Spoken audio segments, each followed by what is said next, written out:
হবে, মুসলমান ভালো করে মনে রাখতে হবে, কোন বেঈমান কুফার কোন মুসলমানের কোনদিন বন্ধু হইতে পারে না।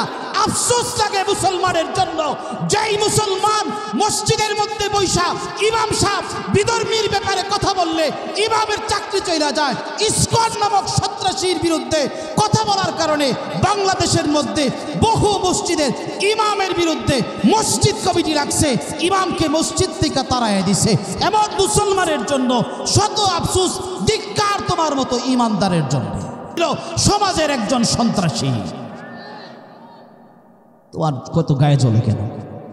নিজের দোষ ঢাকার জন্য তুমি হুজুরগুর ব্যাপারে লাগাও হুজুররা জঙ্গি, তুমি হইলা জঙ্গির সঙ্গী, নাহলে তোমার ইসকনের বিরুদ্ধে কথা বললে তোমার কাজ হলে কেন? সম্মানিত হাজিরিন, সামনের দিকে আগাবো না, শুধু ঘটনাটা শেষ করেই আমি আলোচনার ইডি টানছি। তারপরে বাধ্য হইয়া ইমান ছাড়ল, তারপরেও বিশ্বাস করে না। মুসলমানের ইমান হরণ কইরা তারা নিশ্চিন্ত থাকতে পারে না, বলে না না আমার বিশ্বাস হয় না, কি করতে হবে? তো তোমাদের ধর্মে শুকুরের গোস্ত খাওয়া হারাম, তুমি শুকুরের গোস্ত খাইলে বিশ্বাস করব। শুকুরের গোস্ত খাইছে, তারপরেও বিশ্বাস করে না, কি করতে হবে? বলে মদ খাও, শুকুরের তৈরি, শুকুরের চর্বি দ্বারা তৈরি মদ আছে, তোমাদের ধর্মে হারাম। তুমি তো একজন আবেদ ছিলা, তো তুমি তো মদ খাইবা না, তুমি যদি মদ খাও তাহলে বিশ্বাস করব তুমি আমার মেয়েরে বিবাহ করবা, তোমার ধর্ম ছাড়ছো। মদ খাইছে, এরপরও বিশ্বাস করে না। এরপরে শেষ একটা শর্ত, আমার মেয়েরে বিবাহ কইরা তোমার এলাকায় নিতে পারবা না, আমার এলাকায় থাকবা, ঘর জামাই যে থাকবা, ফিরি ফিরি থাকবা, হবে না। আমার শুকুরের পাল আছে, শুকুরের পালের রাখালগিরি করতে হবে। এই শর্ত মাইনা একজন আল্লাহওয়ালা যখন খ্রিস্টান মেয়েরে বিবাহ করছে, দুইটা সন্তান হয়েছে, সন্তান হওয়ার পর খ্রিস্টান অবস্থায় মারা গেছে। দুই বন্ধু হস্তেই কাইসা বন্ধুর জন্য অপেক্ষা করে, বন্ধু তার ফিরে আসে না। সিদ্ধান্ত হয়েছে বন্ধুর ব্যাপারে খোঁজখবর নিবে। এবার খ্রিস্টান এলাকায় গিয়া যখন জিজ্ঞাসা করছে যে অমুক লোক, বলে ওই লোক তো কিছুদিন পূর্বেই মারা গেছে, ওই জায়গায় আমাদের কবরস্থান আছে, ওই কবরস্থানে তার কবর, যাও। কবর দেখাই দিছে, কবরের পাশে গিয়া কবরের দিকে তাকাইয়া দুই বন্ধু হাউ মাউ করে চিৎকার করে কান্না শুরু করছে। কবরের পাশে তার বিবি আর তার সন্তান যখন স্বামীর এবং বাবার জন্য কান্দে, এরকম হাউ মাউ করে চিৎকার শুই না, তারা তাদের কান্না বন্ধ কইরা তাদের কাছে আইসা জিজ্ঞাসা করে, ব্যাপার কি? তোমাদেরকে কখনো আমাদের এলাকায় দেখি নাই, আমার স্বামীর কবরের মধ্যে বৈশা কান্দ কেন? ডাক দেয়া বলে, তোমার স্বামী হওয়ার আগে হে মুসলমান ছিল, আমাদের বন্ধু ছিল, আবেদ ছিল, রাত দিন 24 ঘন্টা আল্লাহ তাআলার ইবাদতের মধ্যে মগ্ন থাকতো, নফল নামাজের পর নফল নামাজ, নফল রোজার পর নফল রোজা, রাত দিন 24 ঘন্টা তার জবান দ্বারা আল্লাহর জিকির উচ্চারণ হইতো, সব সময় কোরআন তেলাওয়াত অবস্থায় থাকতো। তোমার রূপের মধ্যে পইরা ধোঁকা খাইয়া সে মুসলমান ধর্ম গ্রহণ কইরা চিরস্থায়ীভাবে সে জাহান্নামের উপযুক্ত হয়ে গেছে। এই জন্য কান্দি, বন্ধু তরে জাহান্নামের আগুন থেকে বাঁচাইতে পারলাম না। এই কথা এদের দিলের মধ্যে, স্ত্রী এবং সন্তানের দিলের মধ্যে এমনভাবে আসর করছে। এবার ডাক দিয়া বলে যে আমার স্বামী তোমার বন্ধু যদিও নাকি মুসলমান বানায়া আমাদেরকে চূড়ান্ত বিজয়ী বানায় দাও, চূড়ান্ত সফলতার অধিকারী বানায়া দাও। দুইজন সন্তান এবং স্ত্রী সঙ্গে সঙ্গে কালিমা পয়রা মুসলমান হয়ে গেছে।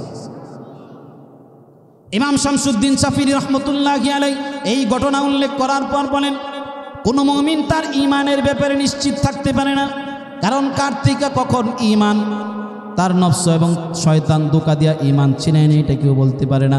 এই জন্য প্রত্যেকটা মুমিনের সব সময় তার ঈমানের ব্যাপারে সতর্ক থাকা উচিত, সচেতন থাকা উচিত। কোন পর্যন্ত সচেতন থাকবে? মৃত্যু পর্যন্ত। যতক্ষণ পর্যন্ত দেহ থেকে প্রাণবায়ু আলাদা না হবে ততক্ষণ পর্যন্ত নিশ্চিন্ত হওয়া যাবে না। এলাকার মানুষ এইসব মাহফিলের আলেমদের মুখ থেকে কোরআন ও হাদিসের মানেগুলা শুনবে, এর উপর আমল করবে। একটা মাহফিলের আয়োজন করলাম, এতগুলা মানুষ আসবে, একটা মানুষ যদি এখান থেকে সে আলোর পথ খুঁজে পায়, সঠিক পথ খুঁজে পায়, হেদায়েতের পথ যদি খুঁজে পায়, তাহলে আমার এই মাহফিল, আমার এই আয়োজন সফল, যদি আয়োজকদের নিয়ত সঠিক হয়। দ্বিতীয় নম্বর, যিনি কথা বলবেন তিনার নিয়ত যদি সঠিক হয়। তৃতীয় নম্বর, যারা শ্রোতা তাদের নিয়ত যদি সঠিক হয়। হাকিমুল উম্মত আশরাফ আলী থানভী রহমতুল্লাহি আলাইহি বলেন, এমন মাহফিল দ্বারাই সমাজের মানুষের হেদায়াত হবে, সমাজের মানুষ উপকার লাভ করবে। কিন্তু আমরা দেখি আজকে আয়োজকের নিয়ত ঠিক থাকে না। অনেক যুব সমাজের মাহফিল এমন হয়, যুবকরা ৮-১০ জন মিলে মাহফিলের আয়োজন করে, আয়োজন করার পর বিশাল অঙ্কের অ্যামাউন্ট জমা হয়, ১ লাখ ২ লাখ ৩ লাখ টাকা জমা হয়। মাহফিলের খরচ হওয়ার পর বাকি যত টাকা থাকে ওইটা ভাগ করে নেওয়া যায়। আয়োজকদের নিয়ত হয় বড় বক্তা আনবো, আমার মাহফিলের শ্রোতা বেশি হবে। আবার বক্তার নিয়ত থাকে বড় মাহফিল নিব, টাকা বেশি পাবো। শ্রোতার নিয়ত থাকে যে অমুক বক্তা ভাইরাল, তো ওই বক্তা আসলে মাহফিলে যাব। তো প্রত্যেকের নিয়তের মধ্যেই গলত থাকার কারণে আজকে মাহফিল এত হওয়ার পরেও আজকে সমাজের পরিবর্তন দেখা যায় না। এই জন্য আমরা যদি নিয়ত সঠিক করে বসতে পারি, আমাদের নিয়ত যদি আমরা খালেস করে নেই, নিয়তটাকে যদি আমরা সংশোধন করে এই মাহফিলের প্যান্ডেলে বসি, তো জুনায়েদ আল হাবিবের জন্য অপেক্ষা নয়, বরং যে কথা বলবে আমার সামনে তার কথাটাই আমি মনোযোগ দিয়া শুনব। কথা বলেন ঠিক না ঠিক? এই জন্য নিয়ত খালেস করে বসে যাই। আমাদের প্রধান বক্তার কোরআন হাদিস কি ভিন্ন? কথা বলেন। মাহফিলের প্রধান বক্তার কোরআন হাদিস ভিন্ন, আর আসরের পরে যেই বক্তা বয়ান করে, যে আলেম বয়ান করে, তার কোরআন হাদিস মনে হয় ভিন্ন। আসরের পরে যেই আলেম বয়ান করে তার কোরআন হাদিসের দাম কম, তার কোরআন হাদিসের মধ্যে পার্থক্য আছে। ওইটার থেকে আমি বানিয়ে শুনলে, ওই কোরআন হাদিসের আলোচনা শুনলে আমার লাভ কম হবে। আর প্রধান বক্তা যিনি, তার কোরআন হাদিসের দাম বেশি, আলাদা কোরআন আলাদা হাদিস, তার থেকে ফায়দা বেশি হবে। এজন্য প্রধান বক্তার অপেক্ষা করি। কথা বলেন, ভিন্ন না? তাহলে পার্থক্য কেন? তো এই জন্য অন্তর ঠিক করতে হবে, নিয়ত ঠিক করতে হবে। মাহফিলের আয়োজন এত কষ্ট করে করা হয়, আমরা শুনতে যাব, কমপক্ষে আয়োজকের কি নিয়ত আর বক্তার কি নিয়ত ওটার দিকে না তাকাইয়া আমি যদি আমার নিয়ত ঠিক করে নেই, তা আমার ফায়দা হবে কি হবে না? কথা বলেন, হবে কি হবে না? হবে। এই জন্য নিয়ত খালেস করা। আল্লাহ তাআলা আমাদের সকলের নিয়তকে সঠিক করে প্রতিটা মাহফিলের মধ্যে গিয়ে কোরআন ও হাদিসের আলোচনা শোনার তৌফিক দান করুক। সকলে বলি আমিন। আজকে যদি আমাদের নিয়ত ঠিক থাকতো, তো এত সুন্দর আয়োজন এই দুবারিয়া গ্রামের মধ্যে কি শুধু এই কয়জন পুরুষ আছে আর বাকি সবাই মহিলা? কি বলেন আপনারা? না আরো পুরুষ আছে? আছে। তা আসে নাই কেন? কিছু কিছু মানুষ অপেক্ষা করতেছে, শুয়ে থাকি, প্রধান বক্তায় আসলে যাব। কিছু কিছু মানুষ দোকান বাজারের মধ্যে ঘোরাঘুরি করতেছে, প্রধান বক্তা আসলে যাব। কিছু কিছু মানুষ বিভিন্ন জায়গার মধ্যে বসে বসে অপেক্ষা করে, অমুক বক্তা আসলে যাব। কারণ ওই বক্তারা আমি চিনি, যিনি আলোচনা করতেছে তারে তো চিনি না, এই জন্য এই মাহফিলে আমি যাব না, উনি আসলে আর পরে যাব।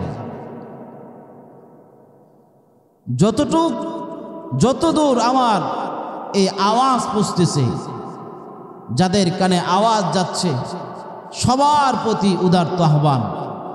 আজকের এই জান্নাতের বাগান আগামীকাল আপনি লক্ষ টাকা খরচ করেও তৈরি করতে পারবেন না। পারবেন, কিন্তু আজকে যারা এখানে আলোচনা করতেছে তাদের মতো যোগ্য ব্যক্তি আপনি আপনার জায়গার মধ্যে আনতে পারবেন না। অতএব অবহেলা না করে এখনো সময় আছে, মাহফিলের প্যান্ডেলে এসে বসে যাই। কার কোন কথায় আল্লাহ তাআলা আমার দিল পরিবর্তন করবে এটা আমরা কেউই জানি না। যা হোক, সম্মানিত হাজিরিন, আমি আপনাদের সামনে কোরআনে কারীমের সূরা নিসার 136 নম্বর আয়াতের একটা অংশ তেলাওয়াত করেছি। আল্লাহ পাক রব্বুল আলামিন এই আয়াতের মধ্যে আমাদেরকে ডাক দেয়া বলেন, ইয়া আইয়ুহাল্লাযীনা আমানু, হে ঈমানদারগণ, আমিনু বিল্লাহি ওয়া রাসূলিহি, তোমরা আল্লাহ এবং তার রাসূলের প্রতি ঈমান আনো। ইয়া আইয়ুহাল্লাযীনা আমানু আমিনু বিল্লাহি ওয়া রাসূলিহি, হে ঈমানদারগণ, তোমরা আল্লাহ এবং আল্লাহর রাসূলের প্রতি ঈমান আনো। আল্লাহ কি বলে ডাক দিছে? হে ঈমানদারগণ। আল্লাহ বললেন, হে ঈমানদারগণ, তোমরা আল্লাহ এবং আল্লাহর রসুলের প্রতি ঈমান আনো। আমরা এখানে যারা আছি, যারা মাহফিলের প্যান্ডেলে আইসা বসলাম, তো একটু হাতটা উঠাই তো, কে কে আজকে এশারের নামাজ পড়ে আসছি? যারা যারা হাত উঠাইছেন, আমি যদি এখন বলি যে আবার এশারের নামাজ পড়েন, তো আমারে কি মানুষ ভালো মানুষ কইব না কইব হুজুরের তারসিরা? কথা কন। আপনি এশার নামাজ পড়ে আসার পরে আমি যদি কই আবার এশার নামাজ পড়েন, তো কইবেন কি হুজুর বসাইল, হুজুর তো তারসিরা। তো আল্লাহ তাআলা ডাক দিলেন আমাদেরকে, বললেন ইয়া আইয়ুহাল্লাযীনা আমানু, ডাক দিলেন মুমিন বইলা, আবার কয় তুমি আল্লাহ এবং তার রাসূলের প্রতি ঈমান আনো। তো আল্লাহ এবং আল্লাহর রাসূলের প্রতি যদি ঈমান না থাকে, তাহলে আবার মুমিন হয় কেমনি? আল্লাহর নসিহত তো করার দরকার ছিল, ইয়া আইয়ুহান নাস, হে লোক সকল, আমিনু বিল্লাহি ওয়া রাসূলি, আল্লাহ এবং আল্লাহর রাসূলের প্রতি ঈমান আনো। অথবা বলার দরকার ছিল ইয়া আইয়ুহাল্লাযীনা কাফারু, হে কাফের মুশরিকগণ, আল্লাহ এবং আল্লাহর রাসূলের প্রতি ঈমান আনো। তো আল্লাহ আমাদেরকে ডাক দিলেন মুমিন বইলা, আবার বললেন আমিনু বিল্লাহি ওয়া রাসূলি, তোমরা আল্লাহ এবং আল্লাহর রাসূলের প্রতি ঈমান আনো। কারণ কি? মুফাসসিরিনে কেরাম জবাব দেন, এখানে মুমিনদেরকে আল্লাহ ডাক দেয়া কেমন জানি বলছেন, ইত্তাকু, তোমরা আল্লাহ এবং আল্লাহর রাসূলকে ভয় করো। দ্বিতীয় আরেক তাফসীর, আল্লাহ তাআলা কেমন জানি আমাদেরকে ডাক দেয়া বলতেছেন, হে মুখে ঈমান আনয়নকারীর দল, তোমরা অন্তর থেকে ঈমান আনো। তোমাদের ঈমান এবার তোমরা অন্তর থেকে আনো। সম্মানিত হাজিরিন, অন্তর থেকে সত্য বলে স্বীকার করা নেওয়া হইল বড় কাজ। মুখে স্বীকার করা এটা তেমন বড় কাজ নয়। কোনো ব্যক্তি মুখে কোনো কিছুর স্বীকার করে নিল, কালিমা পড়ল, তো এটা তার কাজের সূচনা মাত্র। কোনো ব্যক্তি জবান দ্বারা কালিমা উচ্চারণ করল, তো ওই ব্যক্তি ইসলামের সীমান্তে প্রথম কদম ফেলল মাত্র। এখন তার জন্য কামিল মুমিন হতে হলে, পূর্ণ মুমিন হওয়ার জন্য তার শর্ত হইল যে আমলে সালেহ করতে হবে, নেক কাজ তার জীবনে বাস্তবায়ন করতে হবে। আর এই কথাটাই আরবিতে বলা হয় ইকরার বিল লিসান, তাসদীক বিল জিনান।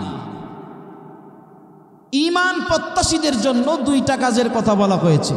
প্রথম নম্বর কাজ হলো যে ঈমান আনার জন্য সর্বপ্রথম কাজ হলো ইকরার বিল লিসান, মৌখিক স্বীকারোক্তি। এই মৌখিক স্বীকারোক্তির দ্বারা আমরা যারা ঈমান আনলাম, আমরা সবাই একই দলের অন্তর্ভুক্ত, আমাদের মধ্যে কোনো পার্থক্য নেই। আমি এখানে বসে আছি, তো আমার ঈমান আর আপনার ঈমানের মধ্যে কোনো পার্থক্য নেই। আমিও বলছি লা ইলাহা ইল্লাল্লাহ, আশহাদু আল্লা ইলাহা ইল্লাল্লাহ ওয়া আন্না মুহাম্মাদার রাসূলুল্লাহ, আপনিও বলছেন।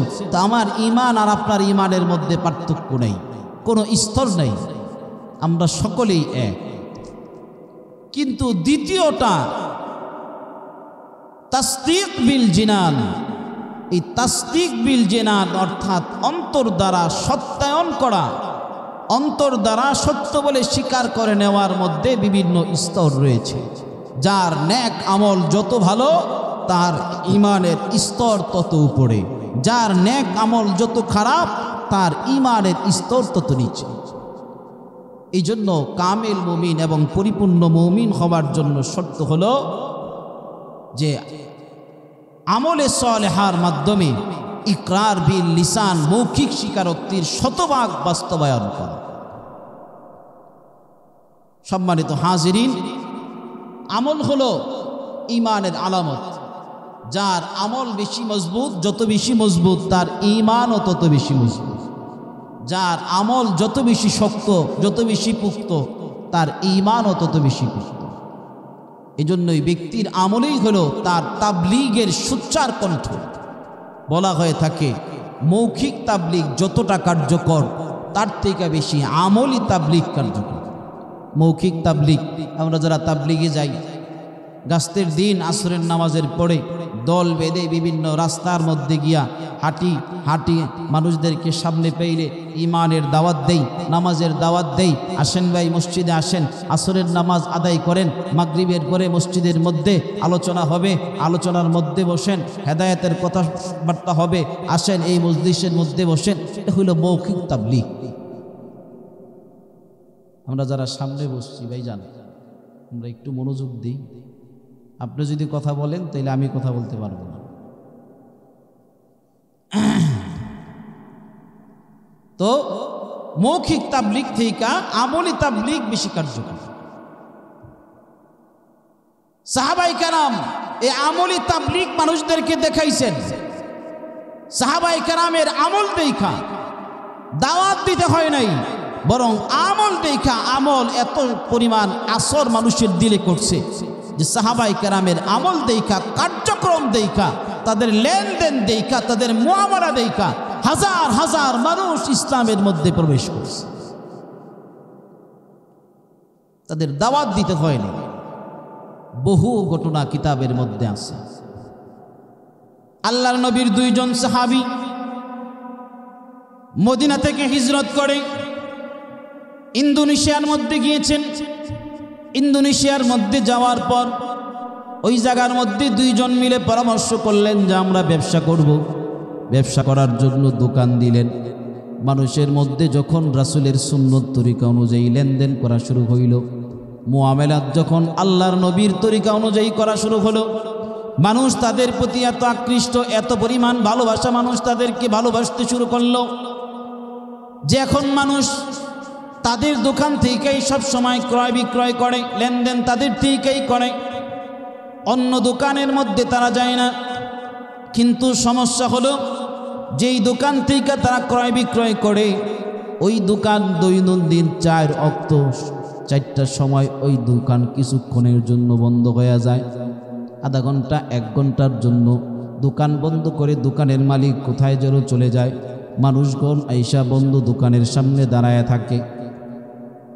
যেই খরচ নেওয়ার জন্য আসছে পাশের দোকানেও একই খরচ আছে।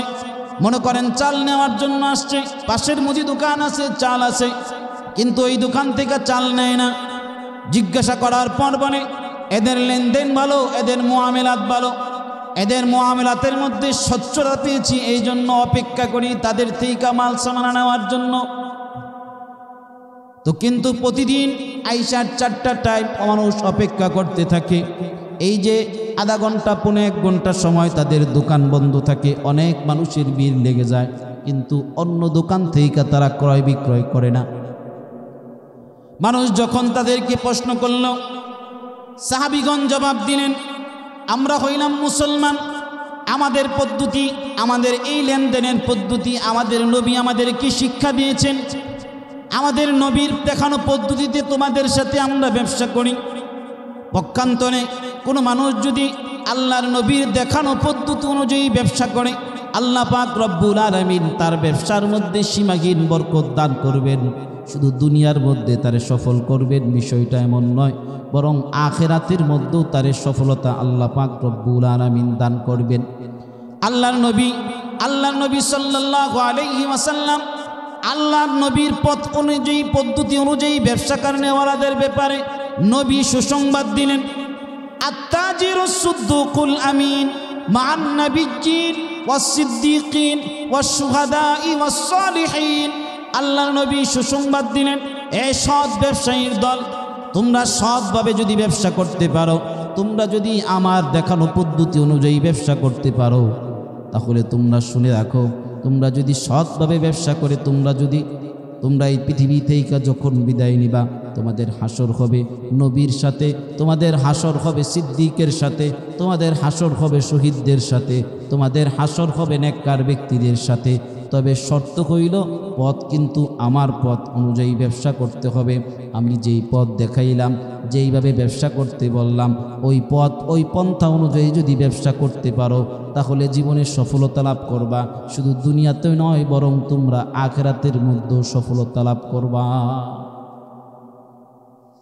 আজকে আমরা নবীর দেখানো পথ অনুযায়ী যখন ব্যবসার পদ্ধতি ছেড়ে দিলাম, তো সমাজের মধ্যে ফিতনা ফাসাদ শুরু হয়ে গেল, আযাব গজব শুরু হয়ে গেল। ব্যবসার মধ্যে ভেজাল মাল মিশানো, মানুষকে ধোঁকা দেওয়া, বিভিন্ন রকমের পদ্ধতি বের কইরা মানুষকে ঠকানো।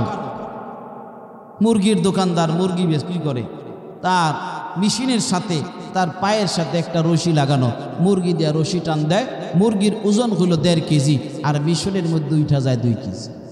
এই যে 2 কেজি মুরগি আপনারে দিচ্ছি। কত রকমের ধোঁকা দেওয়ার পদ্ধতি আছে। এই জন্যই সমাজের মধ্যে আজকে এত ফিতনা ফাসাদ। এবার জিজ্ঞাসা করার পরে বলতেছে, আমরা মুসলমান, আমাদের সাথে লেনদেন করতেছ, আমরা তোমাদের সাথে যেই পদ্ধতিতে ব্যবসা করি, আমরা তোমাদের সাথে যেই মুআমালাত করি, এটা হলো আমার নবীর শিক্ষা, আর আমার রবের পক্ষ থেকে আমাদের কিছু বিধান আছে, এটা আমাদের জীবনে বাস্তবায়ন করতে হয়। এই জন্য দৈনন্দিন 4 ওয়াক্ত সময় আমরা আমাদের রবের হুকুম পালন করার জন্য আমাদের ব্যবসা প্রতিষ্ঠান বন্ধ করে আমাদের রবকে ডাকার জন্য, আমাদের রবকে ডাক দেওয়ার জন্য, আমাদের রবের হুকুম পালন করার জন্য আমরা মসজিদে চলে যাই। পুরা বিষয়টা যখন মানুষের সামনে তুলে ধরল, এবার মানুষের অন্তরের মধ্যে তাদের এই মুআমালাত, তাদের এই আচার আচরণের এমন প্রভাব পড়ল, কিতাবের মধ্যে আসছে তাদের এই আচরণ দেখে 1-2 করে মানুষ মুসলমান হতে হতে 1-2 করে মানুষ মুসলমান হতে হতে পুরা ইন্দোনেশিয়ার সমস্ত মানুষ এই 2 সাহাবীর হাতে হাত রেখা কালেমা পড়া মুসলমান হয়ে গেছে।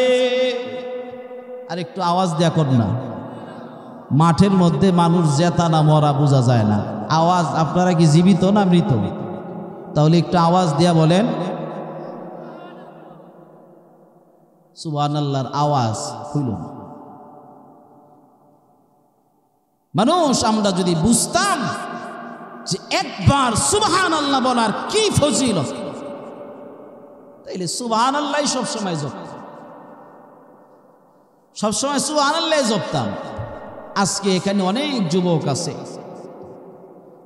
যুবক আছেন, আজকে এই মাহফিলের প্যান্ডেলে বসে আমার জবান দিয়া সুবহানাল্লাহ বের হইল না, রবের প্রশংসাময় বাক্য আমার জবান দিয়ে বের হইল না। কিন্তু আমি যুবক যখন কোনো গানের আড্ডায় যাই, গান গাওয়ার সময় যখন নর্তকী আওয়াজে তাল লাগাইয়া আহ বইলা চিৎকার দিয়া আকাশ জমিন আমি কাঁপায় দেই, কিন্তু রবের হুকুম পালন করার জন্য, রবকে খুশি করার জন্য একবার রবের প্রশংসাময় বাক্য আমার জবান দিয়ে উচ্চারণ হয় না, অথচ রব আমাকে এই জবান দান করছে।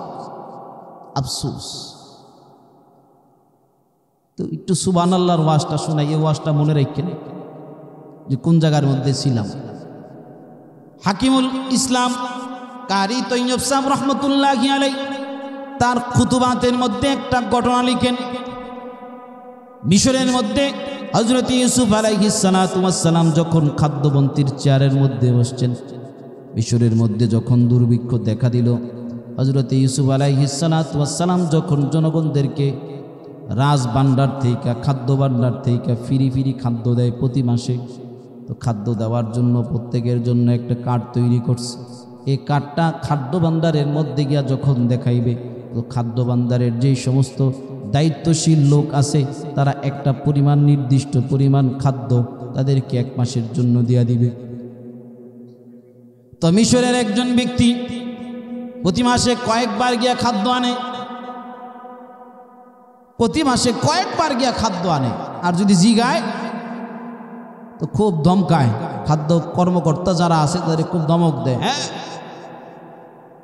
আমি খাদ্য পাও না, আমার খাদ্য দিতে হবে।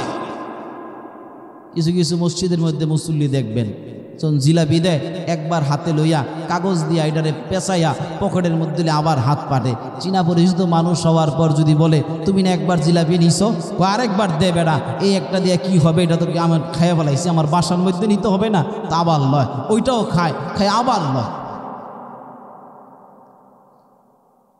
তো নিয়ম করছে প্রতি মাসে একবার করে খাদ্য পাবে, সে কয়েকবার নেয়।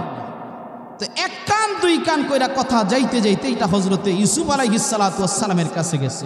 আবার যখন তারে বলে দিব না, জবাবদিহিতা করতে চায়, তোমার কাছে জবাব দিব না, জবাব যদি দিতে হয় তাহলে তোমাদের মন্ত্রীরা আমার সাথে দেখা করতে বইল, ইউসুফের কাছেই গিয়া জবাব দিবে।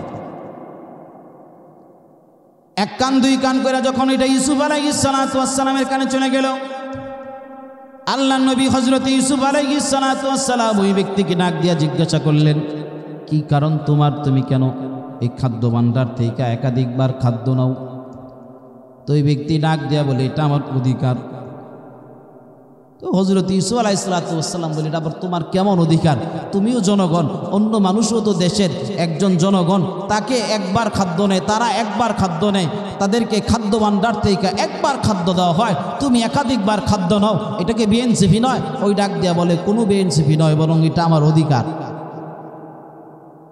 তো কোন কারণ, কি কারণ, তুমি অধিকার কিভাবে লাভ করলা? এবার ওই ব্যক্তি ডাক দিয়া বলে, ইউসুফ, আমি যদি এটা বলতে চাই তাহলে তোমার ছোট্ট কালের দিকে যাইতে হবে। তুমি যখন মাত্র বয়স্ক, তুমি যখন মাত্র বালেগ হয়েছ, ওই সময় তোমার যাইতে হবে, ওই সময়ের দিকে আমার ফিরে যাইতে হবে। কিভাবে?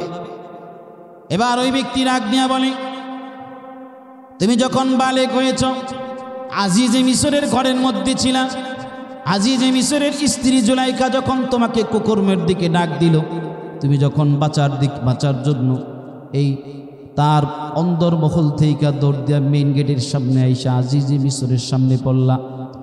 মহিলারা চক্রান্তের মধ্যে খুব এক্সপার্ট, খাড়াখাড়ির মধ্যে সত্য জিনিস মিথ্যা বানায় আপনারে ভাষায় দিবে। তো আজিজে মিশরের স্ত্রী জুলাইখাও যখন স্বামীরে দেখছে কিং কর্তব্য বিমূঢ়, হঠাৎের মধ্যেই বলল, দেখো তোমার পালিত গোলাম আমার দিকে হাত বাড়াইছে, আমার ইজ্জত নিয়ে ছিড়িমিড়ি খেলার চেষ্টা করছে। সাথে সাথেই হযরত ইউসুফ আলাইহিস সালাতু ওয়াস সালামকে দোষী বানাই দিলেন। ওই সময় আল্লাহ পাক রব্বুল আলামিন কোলের একজন শিশুর মাধ্যমে হযরত ইউসুফ আলাইহিস সালাতু ওয়াস সালামকে নিষ্পাপ প্রমাণিত করছে। এবার হযরত ইউসুফকে ডাক দিয়া বলে, এ ইউসুফ, তোমার কি ওই কথা মনে আছে? হযরত ইউসুফ আলাইহিস সালাতু ওয়াস সালাম ডাক দিয়া বলেন, হ্যাঁ, আমার এই কথা মনে আছে।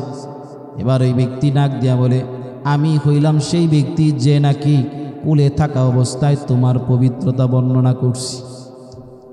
হাকিমুল ইসলাম কারি তৈয়ব সাহেব রহমতুল্লাহি আলাইহি কুতুবাতে হাকিমুল ইসলামের মধ্যে এই ঘটনাটা উল্লেখ করার পর হাকিমুল ইসলাম কারি তৈয়ব সাহেব রহমতুল্লাহি আলাইহি লিখেন, যদি মিশরের খাদ্যমন্ত্রী ইউসুফের প্রশংসা করার কারণে একজন ব্যক্তি একাধিকবার খাদ্য ভাণ্ডার থেকে খাদ্য নেওয়ার উপযুক্ত হয়, তো দুনিয়ার মধ্যে যেই মানুষ নাকি তাদের নাপাকি জবান দ্বারা আল্লাহ পাক রব্বুল আলামিনের প্রশংসা করবে, পবিত্রতা বর্ণনা করবে, কিয়ামতের ময়দানে যখন ওই ব্যক্তিটা গুনাহের কারণে জাহান্নামী হয়ে যাবে, আল্লাহ পাক রব্বুল আলামিন তার চেহারার মধ্যে তাকাইয়া দেখবেন, তার দুইটা ঠোঁট থেকে আমি রবের পবিত্রতার কেমন ঝলক জানিয়ে আসতেছে।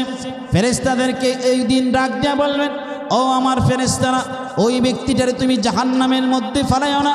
ফেরেশতারা আশ্চর্যান্বিত হইয়া আল্লাহ পাক রব্বুল আলামিনের কাছে প্রশ্ন করবে, ওগো মালিক আল্লাহ, তার জন্য জাহান্নামের ফায়সালা হয়ে গেছে, তার আমলনামার মধ্যে কোনো নেক নাই, তার আমলনামার মধ্যে গুনাহ আর গুনাহ, এত পরিমাণ গুনাহ, জাহান্নাম ছাড়া আর কোনো পথ নাই।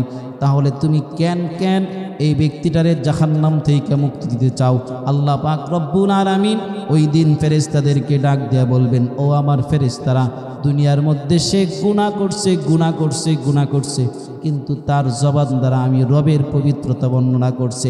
আজকে আমার মালিকাধীন এলাকার মধ্যে, আমার মালিকানাধীন পৃথিবীর মধ্যে এমন ব্যক্তিরে আমি রব জাহান্নামের মধ্যে পুরাইতে বড়ই লজ্জা হয়, যার জবান দ্বারা দুনিয়ার মধ্যে আমার পবিত্রতা বর্ণনা করছে, যে তার জবান দ্বারা দুনিয়ার মধ্যে আমার পবিত্রতা বর্ণনা করছে। আমি রব কি কইরা তারে জাহান্নামের আগুনের মধ্যে পুড়তে দেই না, তাকে জাহান্নামের আগুনের মধ্যে দিও না। দুনিয়ার মধ্যে রবের পবিত্রতা ঘোষণা করার কারণে ওই দিন আল্লাহ পাক রব্বুল আলামিন আমাকে আপনাকে জাহান্নামের আগুন থেকে মুক্ত করে জান্নাতের মেহমান বানায়া দিবে। এই জন্য সুবহানাল্লাহ বলার সুযোগ আসতে মিস করেন না বাবা। ঘটনা মনে আছে তো, ইন্দোনেশিয়ার সমস্ত মানুষ মুসলমান হয়ে গেছে। চিন্তা করে না দেখেন তাদের আমল কেমন ছিল, তাদের আচার আচরণ কেমন ছিল, তাদের ব্যবহার কেমন ছিল, মানুষের সাথে তাদের লেনদেন কেমন ছিল। তাদের লেনদেন দেখা, তাদের আচার আচরণ দেখা, তাদের হোসনে আখলাক দেখা দলে দলে মানুষ ইসলামের মধ্যে প্রবেশ করছে। কিন্তু আমি আপনি মুসলমান, কিন্তু আমার চেহারা দেখার পর এখন বোঝা যায় না আসলে আমি মুসলমান না খ্রিস্টান, আমি মুসলমান না হিন্দু। এটা আমার চেহারা দেখলে বোঝা যায় না, চেহারা দেখলে বোঝা যায় না যে আসলে আমি মুসলমান না হিন্দু।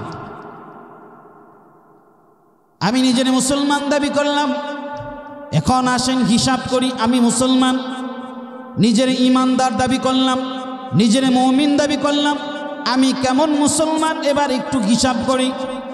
আমি যে মুসলমান দাবি করলাম, আমি এই মাথার চুল থেকে নিয়ে পায়ের নখ পর্যন্ত হইলাম আমি বললাম আমি মুসলমান।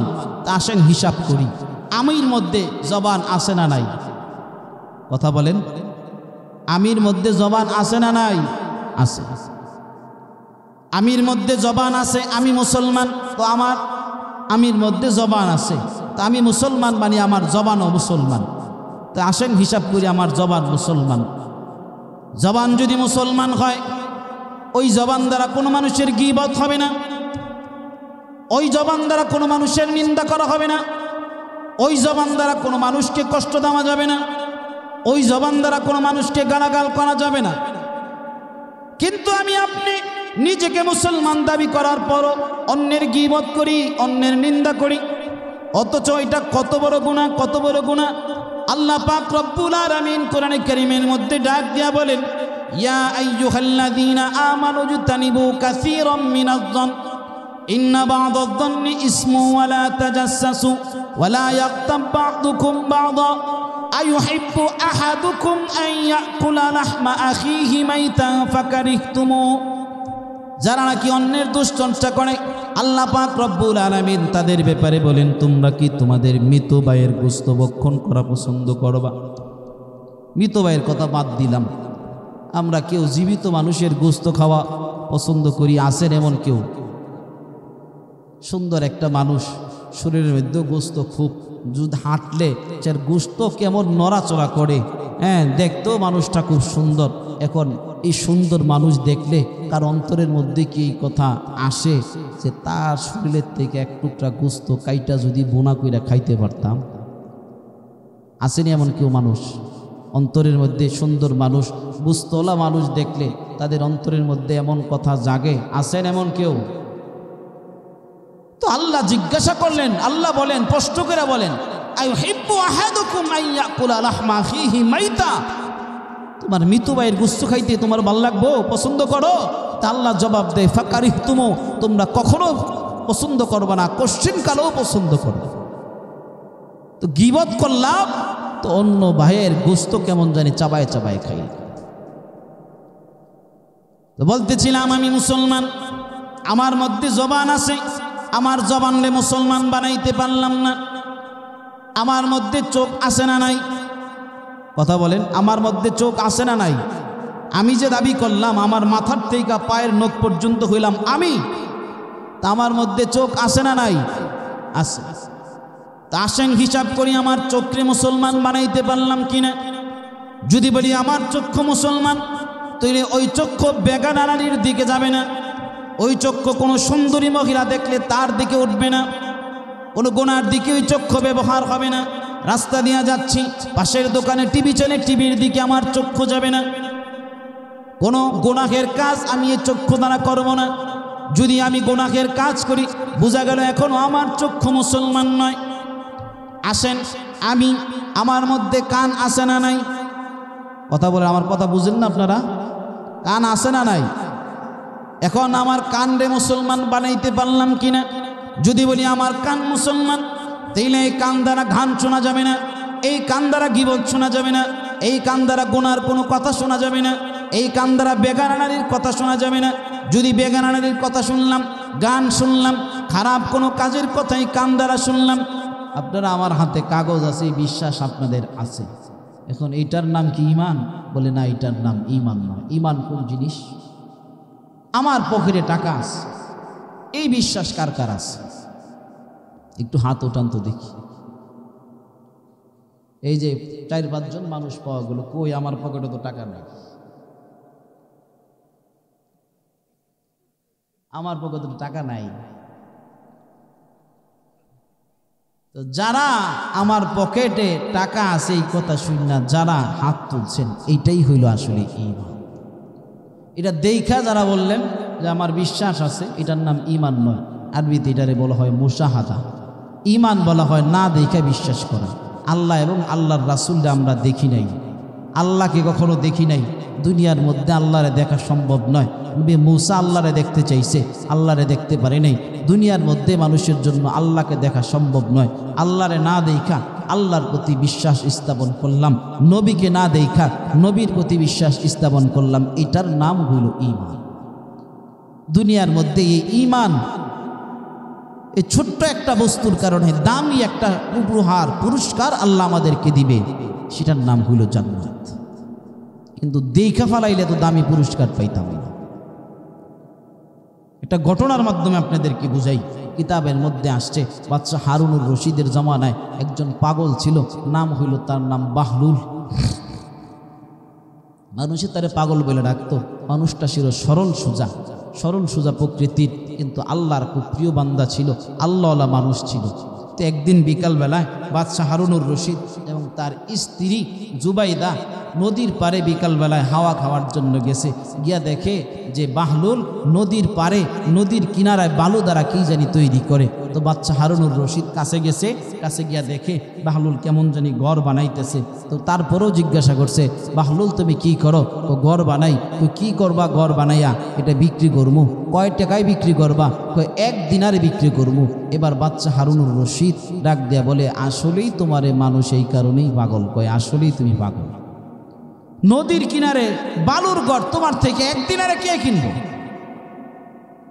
তো বাহলুল ডাক দেয়া বলে, একটু দাঁড়াও, যে নাকি আমার থেকে 1 দিনারে এই ঘরটা ক্রয় করব, আমি আল্লাহর কাছে দোয়া করবো এই ঘরের বিনিময়ে যেন জান্নাতে একটা ঘর তারে দিয়া দেয়।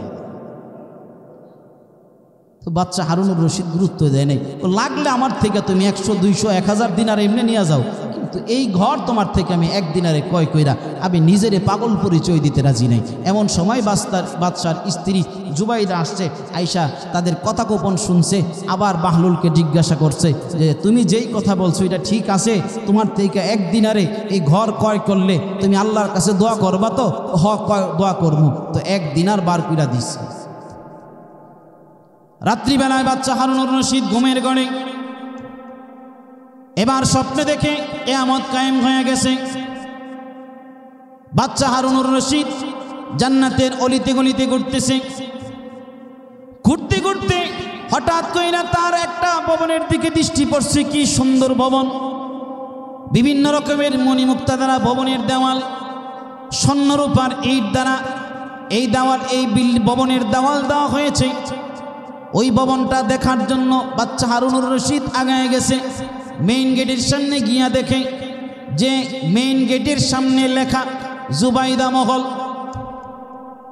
জুবাইদা মহল দেখার পর বাদশাহ হারুনুর রশিদ এবার অন্তরে চিন্তা করলো, আমার স্ত্রীর নাম জুবাইদা, নিশ্চয়ই এটা আমার বিবির মহল।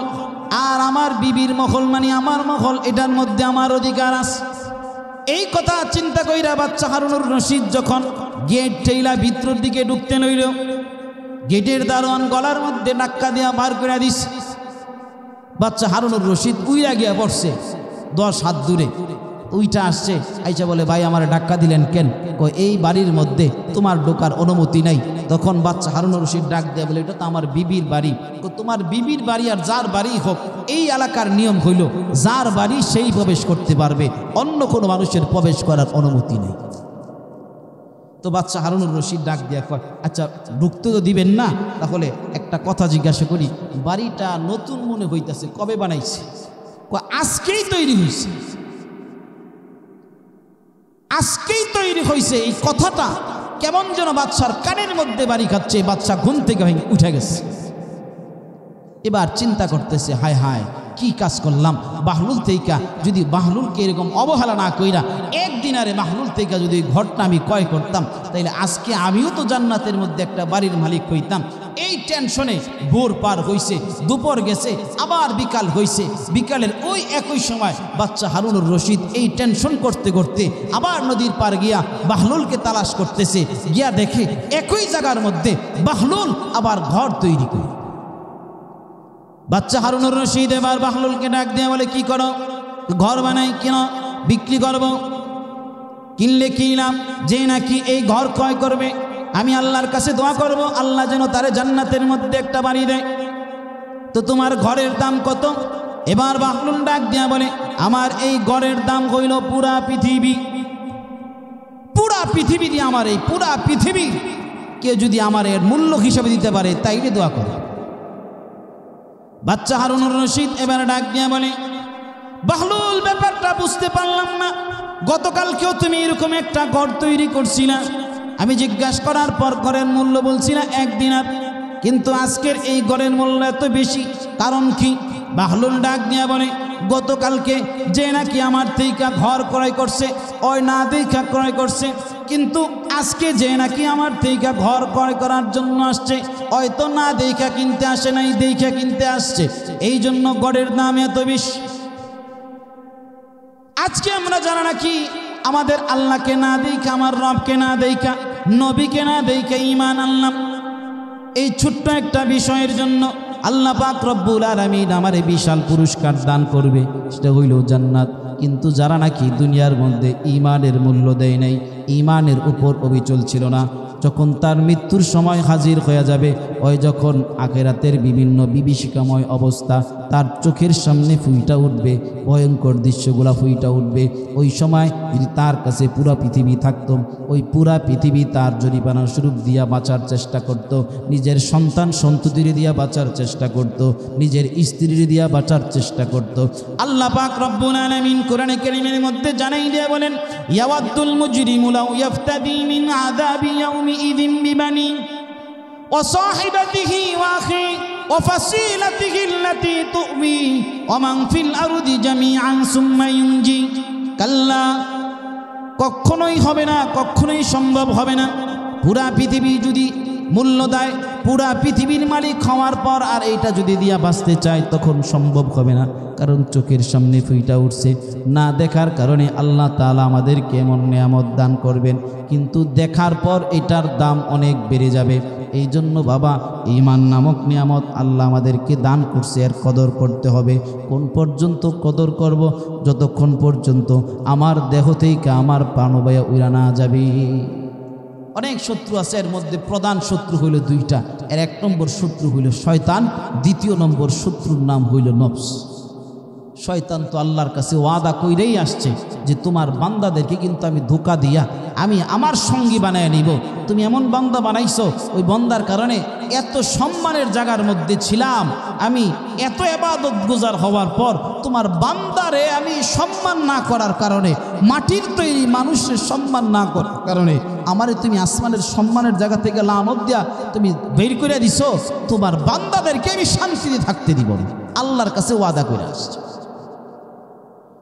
আল্লাহ পাক রব্বুল আলামিন কোরআনে কারীমের মধ্যে আমাদেরকে জানাই দিয়া বলেন, ক্বালা ফাবিমা আগওয়াইতানি লাআকুদান্না লাকুম সিরাতাকাল মুস্তাকিম সুম্মা লাআতিয়ান্নাকুম মিন বাইনি আইদিহিম ওয়া মিন খালফিহিম ওয়া আন আইমানিহিম ওয়া আন শামাইলিহিম।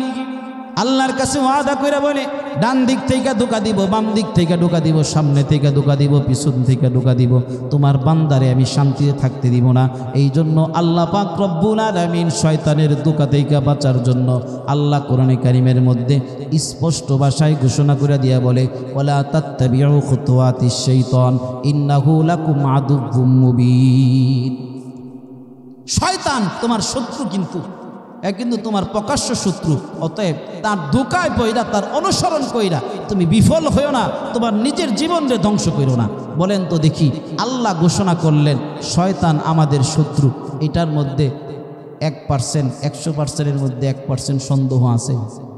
কথা বলেন, যাদের মুখ বন্ধ তাদের মনে সন্দেহ আছে, কারণ মুখ তুই বন্ধু স্বীকার করে না। বন্ধুর ব্যাপারে কথা বলতেছি, বুঝেন না? এখান থেকে বন্ধুর ব্যাপারে আলোচনা হইতেছে, অন্তরে তো তার খারাপ লাগারই কথা। এই জন্য কয় বন্ধুর ব্যাপারে কথা যেহেতু বলছে আমার জবান চুপ রাখাই ভালো, নাইলে আবার বন্ধু বেজার হয়ে যাবে। 1 নম্বর শত্রু। 2 নম্বর শত্রু হইল নফস। আল্লাহ পাক রব্বুল আলামিন নফসের ব্যাপারে কোরআনে কারীমের মধ্যে বলেন, ওমান আদাল্লু বিমান ইত্তাবা হাওয়াহু বিগাইরি হুদাম মিনাল্লাহ। আল্লাহর পক্ষ থেকে বাণী আসার পর যে নাকি নফসের অনুসরণ করে তার থেকে বড় পথভ্রষ্ট আর কেউ নাই, তার থেকে বড় পথভ্রষ্ট আর কেউ নাই। আল্লাহ পাক রব্বুল আলামিন ফরজ করলেন নামাজ। অন্তর বলে এই শীতের সময় ফজরের সময় আরামের বিছানা ছাইরা তুই ঠান্ডা পানি দ্বারা ওযু করে নামাজ পড়বি, কি দরকার আছে? ঘুমায় থাক। 8টা বাজে যখন রৌদ্র উঠবে তখন ওযু করে নামাজ কাজা করে ফলাইস। আল্লাহ বলেন ওমান আদাল্লু, তার থেকে বড় পথভ্রষ্ট আর কে হইতে পারে? 2টা শত্রু, এটার থেকে ঈমানকে আমার হেফাজত করতে হবে। কোন পর্যন্ত হেফাজত করতে হবে?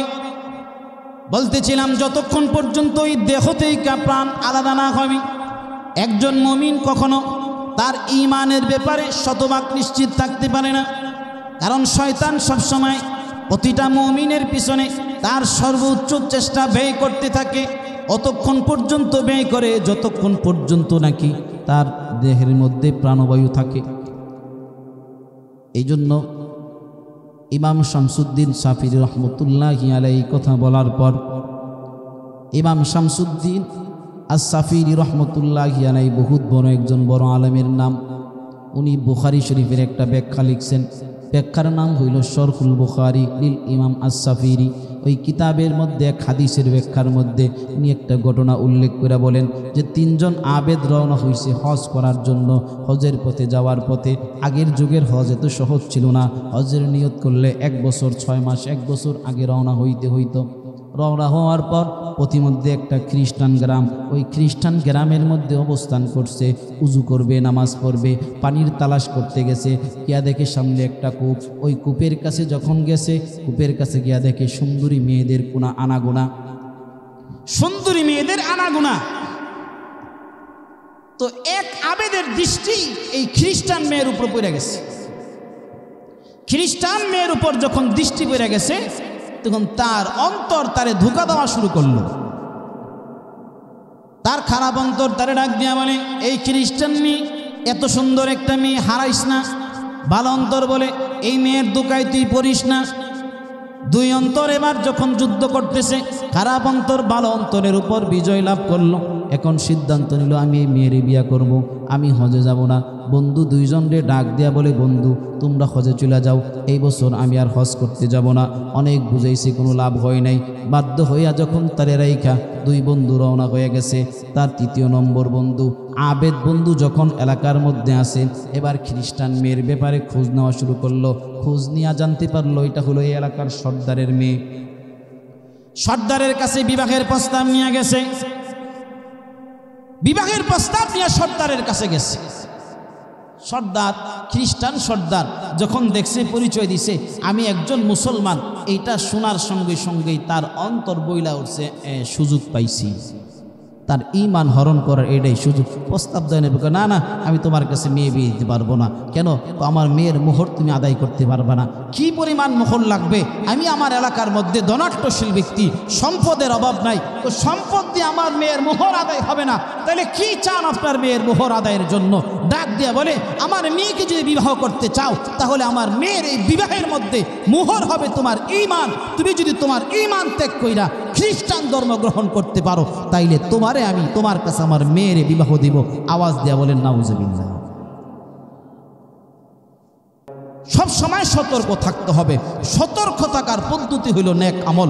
আল্লাহ পাক রব্বুল আলামিন আমাদের সকলকে নেক আমলের মাধ্যমে আমাদের ঈমানকে স্থায়ী করে ঈমান নিয়ে কবরে যাওয়ার তৌফিক দান করুক। সকলে বলি আমিন। ওয়া আখিরু দাওয়ানা আলহামদুলিল্লাহি রাব্বিল আলামিন।